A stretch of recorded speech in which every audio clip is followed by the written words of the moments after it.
여러분들 지난주 금요일 날 설교 들으신 분들, 우리 성도님들이 동영상 설교 가는데요, 보니까 예배 안 오신 분들이 더 안 들어요. 여러분들 지난주에 금요일 날은 아기까지 차야 기적이 일어난다라는 제목을 가지고 어떻게 해야 우리의 영과 육의 끊임없는 고통과 한숨이 기쁨과 환희로 바뀌는 하나님의 구원의 이 기적을 체험할 수 있는지에 대해서 은혜를 나누었습니다.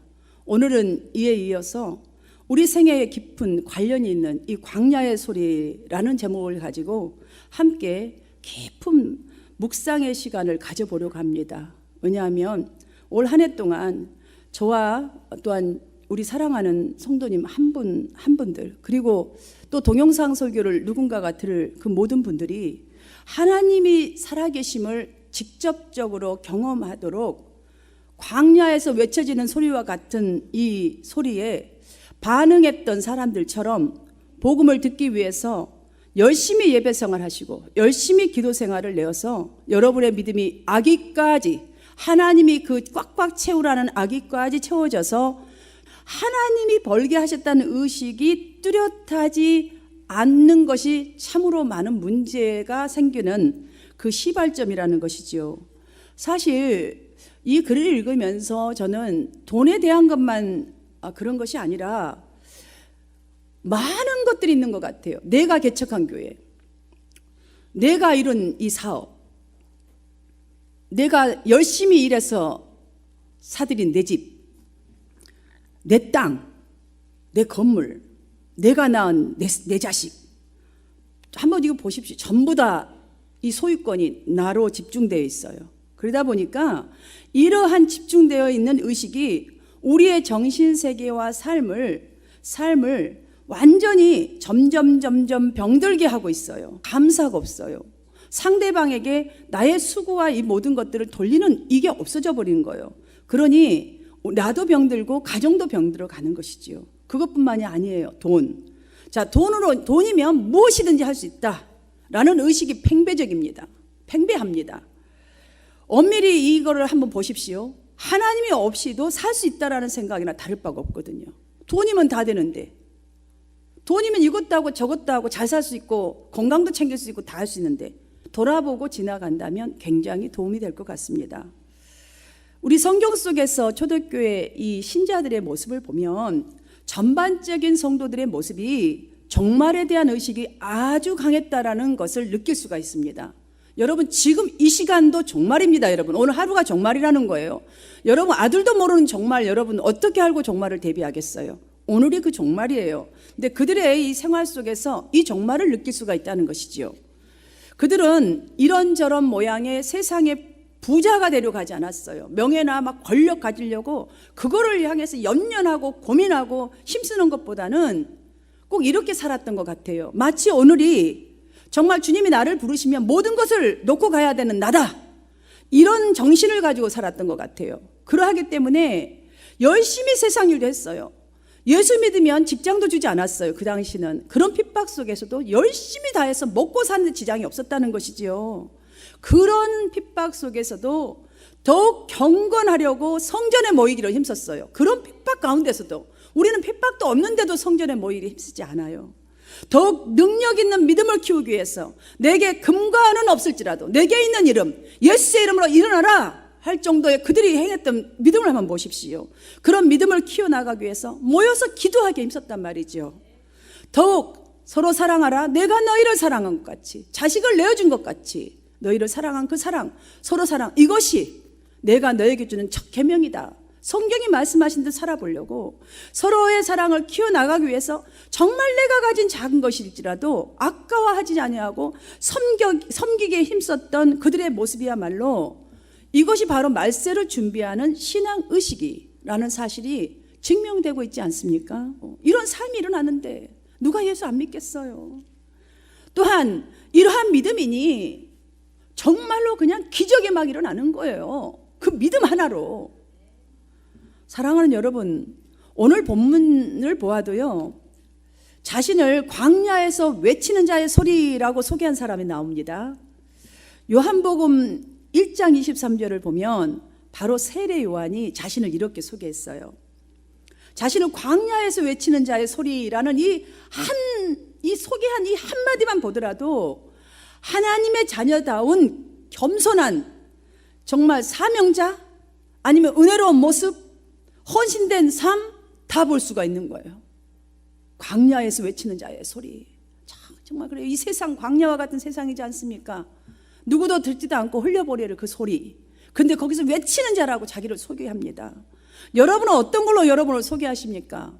여러분이 높여 있다면 촥 네임카드 꺼내갖고 저 이런 사람입니다 하고 주잖아요.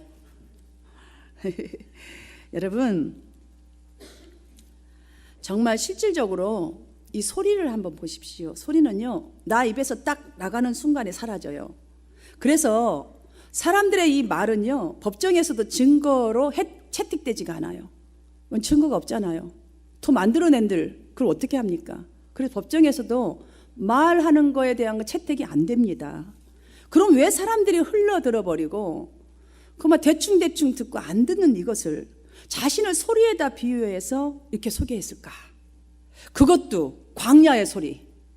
넓고 넓은 이 광야, 시끄러운 이 광야, 이 세상 이 많은 말들이 낸 이 속에서 외쳐댔던 소리로 그렇게 자신을 소개했을까요?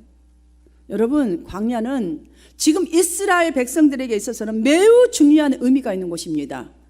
저와 여러분에게는 매우 중요한 이 의미를 갖고 있습니다. 광야는 이스라엘 백성들이 애굽에서 출애굽하여서 지금 광야를 지나서 이집트를 향해 가나안 땅을 향하여 지금 가고 있는 중에 아닙니까? 매우 중요한 거예요.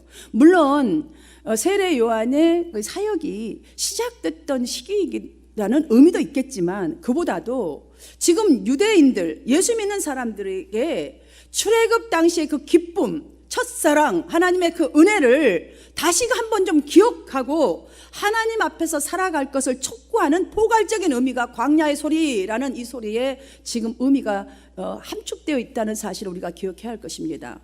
그가 2절에서 회개하라 천국이 가까웠느니라 라는 이 외침 하나만 보더라도 여러분 여기에 두 가지를 분명하게 우리가 엿볼 수가 있습니다.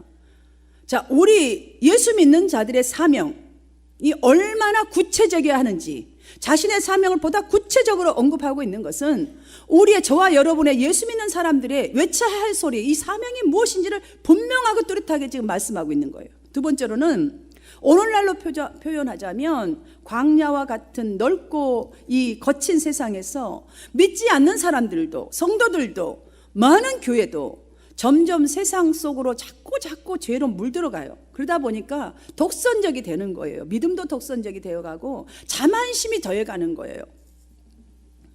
진정한 왕이신 예수 그리스도께로 지금 그런 마음, 그런 유혹에 빠져 있는 마음, 흩어져 있는 마음, 이런 생활 돌이키지 않고는 결단코 천국, 그러니까 평안, 참 구원, 참 역사를 맛볼 수 없으니 회개하라 천국이 가까웠느니라. 진정으로 너희들이 갖고 싶는가? 철저한 회개를 지금 촉구하고 있다는 것을 느낄 수가 있어야 합니다.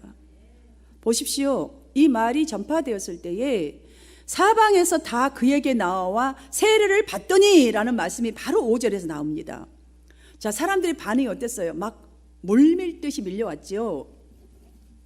여러분들 여기 문자적으로 하면 너무 좋겠어요. 물밀듯이 밀려와서 회개하고 예수를 믿고 야 얼마나 좋겠어. 회개가 이루어지고 막 세례를 받는 거예요. 이제 자 세상 것은 없어지고 내가 하나님 백성으로 살아보겠습니다. 이런 막 성경은 문자적으로 해석이 아니라는 거 여기 또 볼 수가 있어요. 이렇게 많은 사람들이 나왔는데 그 중에서는 그렇지 않는 사람들이 다른 의도가 있던 사람이 있다는 것을 우리가 이 본문에서 찾아볼 수가 있어요. 본문 7절 말씀을 함께 읽도록 하겠습니다. 시작. 요한이 많은 바리새인들과 사두개인들이 세례 베푸는 대로 오는 것을 보고 이르되 독사의 자식들아 누가 너희를 가르쳐 임박한 진노를 피하라 하더냐. 자, 정말 여기 말씀 딱 읽어보니까 어때요? 많은 무리들이 왔지만 그 중에서는 정말 다른 의도가 있다는 것이 명명백백하게 나오게 있어요. 여기서 여러분들 알아야 될 것은 사두개인은 유대의 3대 종파인 사두개파, 바리새파, 에세네파 중에 속하는 자들 중에 한 부류를 지금 말하고 있는 거예요. 그러면 그들의 주요 특징이 무엇이냐고 하면 모세오경은 분명하게 믿습니다. 그것만 인정합니다. 다른 전승은 모두 부인할 뿐만이 아니라 내세나 부활 등에 대한 것은 절대 믿지 않는 매우 현세주의적인 사람들입니다. 지금 교회 안에도 그런 사람들이 너무 많다라는 거예요. 예수 믿고 와서 회개에 눈물 흘리고 세례 받는다 할지라도 지금 완전히 현세적인 거예요. 세상적인 것, 완전히 잘 먹고 잘 사는 것, 응답받는 것, 요거 맞는 것, 그 외의 것은 믿지 않는 거예요. 마음이 딱딱한 거예요. 받아들이지 않는 거예요. 게다가 이 사람들이 어떤 사람인가? 그들은 경제적으로, 정치적으로 상당한 위치를 잘 먹고 잘 사는 사람들이에요. 그러니 사회적으로도 아주 전반적인 것에 영향을 끼치는 사람들이라는 거예요. 어디를 가도 대접받는 사람, 인정받을 만한 사람, 이 정도면 명함을 내밀 수 있는 사람. 오늘날 교회 안에 모인 성도들의 모습과 너무나 닮지 않았습니까? 그 시절에도 못 먹고 못 살았지만, 자, 지식적으로도 성경적으로도 학식도 돈도 또 어떤 명예도 어느 정도 이룬 사람들 다 여기 섞여져 있습니다. 지금 그런대로 인정받는 사람, 사회적으로 인정받는 사람, 나는 괜찮다라고 아이디를 촥촥 내밀 수 있는 사람들에게 지금 사도 요한이 말합니다. 그들을 향해서 이 독사의 자식들아, 이것뿐만이 아닙니다. 돌이라고 해서 돌, 사막이나 어디서 누구도 알아주지 않는 아주 해집지 않게 생각하는 굴러다니는 돌, 여기다 비유했단 말이지요. 여러분, 분명한 이유가 있습니다. 지금 이 말 속에는 겉모습은 선민으로 경건하지 않은데 믿음은 좋은 것 같단 말이죠. 교회를 많이 다녀서. 게다가 사회적으로도 어느 정도 인정을 받으니까 어느 정도의 그 위치는 좀 차지해가고 있지 않습니까? 이게 몸에가 딱 이제 밴 거예요. 그래서 아는 체면 유지할 정도의 모습은 쫙 갖췄습니다. 걸음걸이도 거룩하고 뭐 와서 앉아있는 것도 거룩하고 거룩합니다. 아주 그냥 이렇게 입고 다니는 것도 거룩하지요. 그런데 속에는 독사와 같이 선한 것이 없다는 거예요. 악의와 저기가 가득 찼다는 거예요. 한 말씀도 듣지 않는 거예요. 너희는 마치 여기저기 굴러다니는 돌처럼 너희들의 선민 되게 하신 하나님의 은혜는 온데간데 이제는 없고, 오직 아브라함의 후손이라는 혈통이 마치 의의 영원한 근거가 된다고 믿고 살아가는 사람. 아, 내가 예수 믿으면 천국 간다, 이것만 딱 믿고 있는 거예요. 그래서 하나님의 은혜는 돌과 같이 내팽개쳐버리고 육신적인 선민 사상, 모세오경 내가 지금 잘 지키고 있지, 주의송수 잘하고 있지, 수요예배도 나오고 금요예배도 나오는데 이 정도면 됐지, 내가 사회적으로 이 정도면 그래도 뭐 한마음교회 어제다 딱 명함 내밀어도 누가 뭐라 하겠어. 이러한 교인들을 책망하면서 곧바로 한 말이, 그러므로 회개에 합당한 열매를 맺고. 여러분, 이 말씀을 우리가 정말로 잘 들어야 합니다. 왜냐하면 우리는 하나님 용서하여 주시옵소서, 단순히 죄의 자복만으로 끝나지 말라는 거예요. 눈물 몇 방울 흘리는 그거 가지고 회개 아니라는 거예요. 그 뉘우침에, 눈물 빵빵 흘리는 그 뉘우침에, 내가 찔림에 정말 하나님 내가 용서하여 주시옵소서 하는 그 합당한 그곳에 행위에, 그 합당한 행위로 나타나라는 거예요.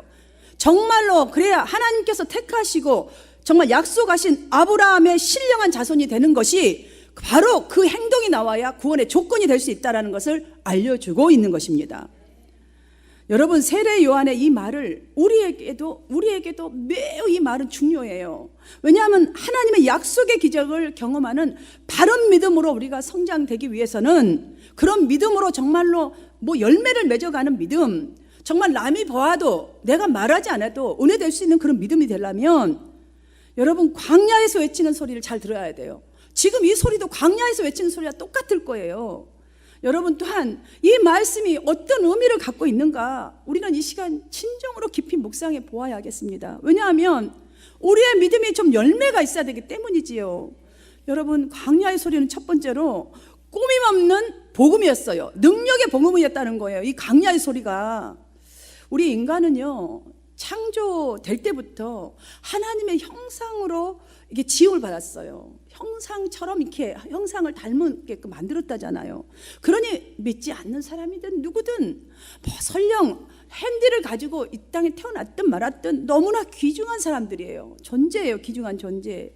그런데 바리새인과 여기 사두개인들처럼 우리는 더더욱 존귀한 자예요. 왜냐하면 이렇게 많고 많은 존귀하게 만든 중에서도 예수 믿고 구원받은 저와 여러분은, 모든 그리스도인들은 하나님께서 특별하게 계획을 하시고 뽑으셨대요. 그리고 사명자로 또 막 해주셨어요. 천국 백성으로.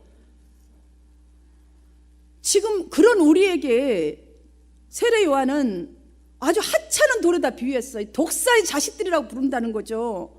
이게 말이 되는 소리냐고요. 이런 존귀하고 존귀한 자들에게 지금 이렇게 말해요. 그러면서 하는 말이, 이방인들을 통해서 오히려 너네가 아니라 너네들 버려둬버리고 이방인을 통해서 이제 다시 또 앞으로 뽑혀서 올 그 사람 통해서 나의 뜻을 실행할 것이다 라고 지금 여기 말하고 있지 않습니까? 경고했어요.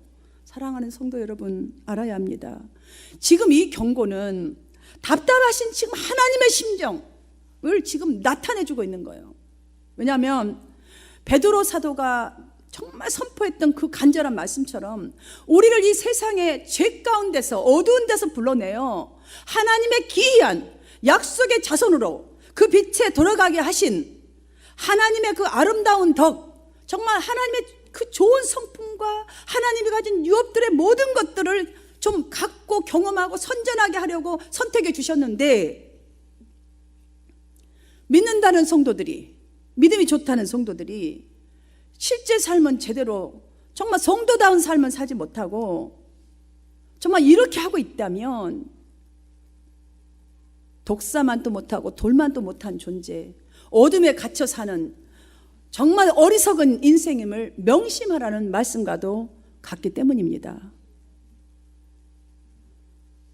어떤 삶이 그럼 성도다운 삶인지 오늘 우리는 진지하게 정말 능력 있는 삶, 막 선포할 수 있는 삶, 하나님의 정말 그 기적과 같은 삶을 나에게, 나의 삶 속에, 나의 중심 속에서 체험하려면 세례 요한의 삶을 우리가 이 시간 꼭 배워보도록 하면 좋겠습니다. 4절 말씀을 보면 세례 요한에 대해서 이제 이렇게 이런 말이 나오죠. 낙타털 옷을 입고 허리에 가죽 띠를 띠고 음식은 메뚜기와 석청을 먹었다. 이렇게 이런 말이 나오죠. 여러분, 굉장히 중요한 말이에요. 여기 허리에 가죽띠를 띠고 다녔다는 것은 항상 자신을 주님의 말씀으로 무장하였다는 소리예요. 여러분, 띠를 딱 띠면요, 여기다 딱 한번 떼어보세요. 우리 흐물흐물하고 잘 자세 안 될 때 크게 일하시는 분들이 여기 딱 띠잖아요. 그러면 딱 받쳐줘서 튼튼하잖아요. 하나님의 말씀으로 항상 자신을 막 무장한 거예요. 이 무장하였다는 것은 하나님의 말씀으로 자신을 자꾸 다스리려고 노력했다는 거예요. 그래서 안일하거나 흐트러지는 모습을 보이질 않는 거예요. 진리에 입각한 삶을 살려고 부단히 노력을 했다는 거예요. 매일매일 허리띠를 떼야 되잖아요. 허리띠는 잘 때는 풀잖아요. 또 일어나면 묶은 것처럼 매일매일 이렇게 살았다는 것이죠. 그리고 여기서 보면 메뚜기와 석청을 먹었다라는 것은 세례 요한이 이 세상의 부귀영화나 향락 속에 연연하지 않는 삶이에요. 부러워하거나 연연하지 않았어요. 이건 뭐 잠시 누렸다 없어질 것인데 뭐하러 내가 연연해. 이러한 삶이 바로 세례 요한이 외칠 수 있었던 너의 주의 길을 준비하라, 그가 오실 길을 곧게 하라, 회개하라, 천국이 가까웠다 할 수 있는 삶인 줄 믿습니다. 또한 낙타털을 옷을 입었다는 것은 광야 생활과 같은 이 세상에서 유혹과 제약을 정말로 거기에 끌려가는 것이 아니라 그 속에서라도 많은 사람들이 끌려간다 할지라도 자신만큼은 성도답게 살아가는 거예요. 그러니까 즉 우리의 현 생활을 믿음으로 잘 적응해야 한다는 거예요.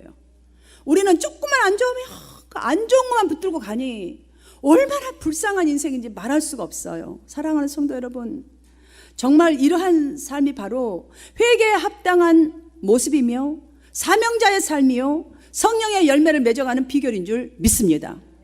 이런 여러분 되실 수 있도록 진정으로 말씀으로 무장하시고 생활 속으로 나아간다면 그 말씀을 적용하는 삶을 살아서 유혹을 받지 않는 여러분의 삶이 되기를 주님의 이름으로 축복합니다. 두 번째로는 인해 사라져버리는 소리. 여러분, 여기에 집중해야 합니다. 우리가 성경을 통해서 우리가 잘 알고 있지만 세례 요한이 인기는요 한동안 유대인들에게 대단했어요. 여러분, 예수님도 보니까 공생의 초창기에 뭐 가나 혼인잔치에서부터 비롯해서 많은 기적을 베풀었지 않습니까? 병든 자가 노임을 받고 주인의 믿음으로 종이 정말 병을 낫는 것 등 안진병이가 일어나고 정말 소경이 막 눈을 뜨고 있잖아요. 너무너무 인기 많았어요. 사람들에게. 저분이 우리가 기다리는 메시아라고 했어요. 우리를 구원할 자라고 다 입을 들어 칭송까지 했어요. 여러분들, 그런데요, 세례 요한이 주님을 이렇게 표현을 했어요. 자, 그때에, 이렇게 인기 많을 때에, 여기 잘 집중하세요. 인기 많은 그때, 내가 막 올라가고 막 하늘 치솟치 올라갈 때에 그는 흥하여야겠고 나는 쇠하여야 하리라. 자, 여러분들, 인기 많은, 이렇게 인기 많은 사람이 내가 쇠하여야 된다 상상이나 할 수 있겠어요? 듣는 사람이? 그런데 예수님을 보아도 세례 요한도 다, 여러분들, 얼마 안 가서 주님의 뜻에 따라 다 죽었습니다. 그렇죠? 여러분, 누가 크냐, 누가 많은 것을 이루었느냐, 이러한 생각에 빠지면요, 다툼이 일어나게 돼 있어요. 네가 더 했냐, 내가 다툼이 일어나지요. 이것은 하나님이 원하시는 그런 것이 아닙니다. 하나님이 원하시는 것은 이거 세속적인 방법이라고 말씀해 줍니다. 문제는 끊일 날이 없습니다. 그래서 이 소리, 사랑하는 여러분, 여기에 바로 영적인 의미가 매우 크다는 것을 좀 깨달았으면 참 좋겠습니다. 메시지 전달이 끝남과 동시에 소리는 사라지는 것이 속성인 것처럼, 사랑하는 여러분, 우리의 헌신도, 여러분의 사명 감당하는 일들도, 예수 믿으면서 지금 하는 모든 것들도 역사의 무대에서 사라져간 복음 증거자 사도 요한에게서 성도의 바른 믿음의 자세와 성도들의 헌신의 자세를 배워야 할 줄로 믿습니다. 소리처럼 나는 없어지고 주님이 큰 것으로 나타나야 여러분의 삶이 능력이 있게 됩니다. 자기는 없어졌어요. 세례 요한은 자신의 맡은 사역은 대단히 열심히 했지만 이 얼마나 겸손한 모습이 그 다음에 딱 나왔는지 다 여기서 볼 수 있지 않겠습니까? 사랑하는 여러분, 우리 입에서 나오는 소리가 사라짐과 동시에 그들에게 뼈맞히게 들려서 찔림의 소리로 들려온다 할지라도 분명히, 사랑하는 여러분, 그 속에 구원받는 역사 일이 일어날 것입니다. 회개는요, 바로 회개는 회복의 첫 걸음이에요. 여러분, 출발하지 않으면 절대로 도착할 수 없잖아요. 우리 너무 잘 알잖아요. 우리 입술에서 정말 무엇이가 출발되어야 돼요. 복음에 심겨져야 된다는 거예요. 비록 이 소리가 내가 전함과 동시에 사라지고 없다 할지라도 여러분 분명히 도착하는 시간이 있어요. 하나님 역사하신 시간이에요. 환자들 한번 보십시오. 환자가 거쳐하는 과정이 있잖아요. 분명히 병문을 먼저 들어가야 돼요. 병문. 자, 그러면 의사를 그 다음에 만나죠. 병문 안 들어가면 여러분 의사 못 만나요. 영적으로 여러분 생각하시고 들으십시오. 그럼 의사를 만나면 뭘 받게 되나요? 진단을 받게 돼요. 내가 죄인인 것이 어디 아픈지를. 그 다음에 치료를, 약을 주면 받아야 돼요. 받고 먹어야 돼요. 이거 안 먹으면 치료 안 돼요. 만나도. 자, 네가 살아내야 돼요. 말씀을. 그래야 회복될 수가 있듯이 저와 여러분이 하나님의 응답하실 이 참 회개라는 이 문을 통과해야만이 영적으로 치유와 회복의 역사, 삶의 온전한 역사를 경험하게 될 줄 믿습니다. 말씀의 자리로 와야 하고요. 말씀의 자리로 왔다면 내가 정말 진단을 받아야 돼요. 나가 지금 어떤 상태인지를. 자, 진단을 받았다면 지금 이 말씀을 가지고 여러분이 살아내도록 노력을 해야 돼요. 자, 그러면 회복될 수 있어요. 내가 하나님의 사람으로 조금씩이요, 약을 하루 먹고 이틀 먹고 3일 먹고 내가 행동을 하루 하고 이틀 하고 1년 하고 2년 해보세요. 여러분의 건강한 모습, 성령의 모습이 나타나게 돼 있습니다. 그러면 여러분의 영혼과 여러분의 가정과 치유의 역사뿐만이 아니라 온전하신 역사를 경험하게 될 줄 믿습니다. 사랑하는 여러분, 오늘 지금 여러분에게 들려진 이 설교의 소리도 지금 메시지 전달이 끝남과 동시에 사라지는 소리가 될 수 있습니다. 그렇게 사라지고 흩어져 버리는 소리로 만약에 끝내버린다면 책망받았던 바리새인과 사두개인들과 같이 하나님 앞에서 우리는 분명히 책망받을 거예요. 책망받을 거예요. 이 독사의 자식들아, 이 돌들과 같은 것들아, 이렇게 할 거란 말이죠. 오늘 메시지가 중요한 것은 구약이요, 마지막 선지자가 누구였어요? 말라기죠. 말라기, 그죠? 그 사역 이후로 400년간 침묵의 시대라고 할 정도로 정말 선민 이스라엘 영감받은 선지자가 나오지 않았었어요. 지금 이 현 시대가 그런 시대가 아닌가라는 생각을 저는 해봅니다. 왜냐하면 그러한 이 속에서 지금 세례 요한의 등장과 더불어서 구약 시대는 막을 내리고 신약 시대가 밝아오고 있다는 것이 지금 선포되어져 있어요. 이 강야 속에서 나오는 소리가. 여러분, 그것뿐만이 아닙니다. 세례 요한은 신구약을 지금 이어가는 가교 역할을 하면서 아울러서 메시아신 예수가 예수의 성구 역할을 지금 감당했었어요. 얼마나 중요한 소리인지 알 수가 없어요. 여러분이 이 시대에 필요한 세례 요한과 같은 광야에서 외치는 정말로 난 크리스찬과 크리스찬, 아니면 크리스찬임에도 제대로 살지 못하는 정말 안진뱅이와 같은 자와 건강한 자, 예수를 만나는 그 중간 역할을 감당하는 여러분 되시기를 축복합니다. 오늘 세례 요한을 통해서 우리가 특별히 교훈 삼아야 할 것은 이 광야와 같은 세상 속에서 우리가 할 소리입니다. 첫 번째로 꾸밈없는 능력의 복음을 정말로 선포해내야 합니다. 우리 입술 속에 나오는 모든 것들이, 나의 삶이 정말 강야 속에 누구도 알아주지 않는 그 소리지만, 그 속이지만 내야 돼요. 소리를 내야 합니다. 두 번째로 이내 사라져버리는 소리처럼 겸손함으로 이 사명을 정말 감당해야 합니다. 삶으로. 요한이 외쳤던 강야의 소리는 모든 이가 보십시오, 많은 이들이 몰려왔다지 않았습니까? 축복의 소리였습니다. 회복의 소리였습니다. 회개가 터져나오는 소리였습니다. 사랑하는 여러분, 이 사실을 잊지 마시고 나는 하나님의 복음의 편지를 배달하는 중요한 임무를 맡은 정말 어사와 같은 자다. 이 확신을 가지고 정말 여러분이 믿는 것만큼 드러내셔서 성숙한 믿음의 자세로 세상 속으로 나아가서 한 주간을 살아가시기를 바랍니다. 그리하는 매일의 우리 삶이 되어진다면 한 사람의 순종함으로 많은 사람이 의인이 되리라 라는 이 주님의 은혜와 역사하심이 여러분의 삶 속에서, 우리 한마음교회 속에서 퍼져가게 될 것입니다. 이런 은혜의 축복이 여러분의 중심과 삶 속에 날마다 되어가시기를 예수님의 이름으로 축원합니다.